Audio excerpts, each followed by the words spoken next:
Hello everyone, মোৰ YouTube চেনেলৰ প্ৰথমটো ভিডিঅ'লৈ আপোনালোকক স্বাগতম জনাইছো। কি খবৰ আপোনালোকৰ? আশা কৰোঁ আপোনালোকৰ ভালে চাগে আৰু মোৰো খবৰ ভালে বাৰু। মোৰ নাম প্ৰিয়ংকা হাজৰিকা। মই ধেমাজি ছোৱালী, ধেমাজিৰে বোৱাৰী হৈছো। এইটো মোৰ প্ৰথম YouTube চেনেল খুলিছো। মোৰ বহুত দিনৰে এটা আশা আছিল এটা YouTube চেনেল খোলাৰ আৰু ভিডিঅ' দিয়াৰ। আজি আশাটো পূৰণ হ'ল।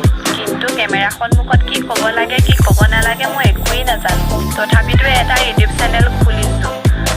যাতে কিবা ভুল হলে আপোনালোকে ক্ষমা কৰি দিয়ে যেন আপোনালোকে মৰমেৰে আগুৱালি লয় যেন মই দিয়া ভিডিঅ'বোৰ মই কিছুমান ব্লগ আপলোড কৰিম মোৰ কিছুমান লাইফষ্টাইল মোৰ কিছুমান ডেইলি ৰুটিন সমূহ আৰু কিছুমান ব্লগ লগতে পইণ্ট কিছুমান ৰেচিপি শ্বেয়াৰ কৰিম বুলি ভাবিছোঁ আৰু মই যি জানো যি শিকিছোঁ সেইখিনিকে আপোনালোকৰ মাজত শ্বেয়াৰ কৰিম বুলি ভাবিছোঁ মোৰ ভিডিঅ'বোৰ চাই যাতে আপোনালোকে আমনি নাপায় তাৰ কাৰণে মই 100% চেষ্টা কৰিম আশা কৰোঁ আপোনালোকে মোৰ চেনেলটো খুব সাপোৰ্ট কৰে যেন খুব মৰম দিয়ে আৰু কিবা ভুল হ'লে সেই ভুলবোৰ শুধৰাই দি মোৰ আগুৱাই যাবলৈ আশীৰ্বাদ কৰিব আজিলৈ ইমানেই যদি ভিডিঅ'টো চাই ভাল পালে তেন্তে লাইক শ্বেয়াৰ কমেণ্ট কৰি মোৰ ছাবস্ক্ৰাইব কৰি দিব আজিলৈ ভিডিঅ'টো ইমানেই মই আপোনালোকৰ লগ পাম মোৰ নেক্সট ভিডিঅ'ত বাই বাই